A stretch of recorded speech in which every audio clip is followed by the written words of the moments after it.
Welcome welcome to evergreen solar. Evergreen solar থেকে আমি শুভ কর্মকার।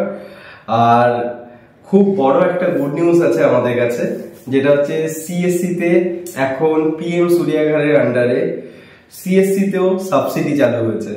এটা বিশাল বড় একটা গুড নিউজ আমাদের কাছে। এবং আমার সাথে ডিপার্টমেন্টে যেটা কথা হয়েছে যে সিএসসি তে অ্যাভেলেবেল আছে নেট মিটার।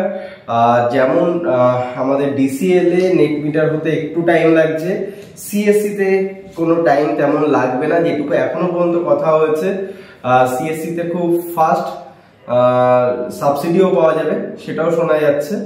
তো দেখা যাক কি হয়। আমাদের কিছু কনজিউমার আছে যারা হচ্ছে নন সাবসিডিতে কাজ করাতে চাচ্ছিল, তো তারা যখন আপডেট পেলেন, মানে আজকেই এটা চালু হয়েছে, যখনই আমাদের সাথে কথা হয়েছে তাদের যে এটা কি সাবসিডি স্কিমে কনভার্ট করা যাবে কিনা তারা জিজ্ঞাসা করলেন, বা আমাদের টিম থেকে বলেছেন যে এটা সাবসিডিতে করা মানে করলে ওনার কোনো অসুবিধা আছে কিনা। তখন এইভাবে কোনো কথা হয়েছে, আমাদের কিছু 4-5 জন কনজিউমার যারা সাবসিডিতে চলে যাচ্ছে, সাবসিডিতেই কাজ করাবেন। তো এটা আমাদের কাছে বিশাল বড় একটা গুড নিউজ যে আমাদের কলকাতার মধ্যে সিএসসি এরিয়ায় এখন সাবসিডি চালু হচ্ছে।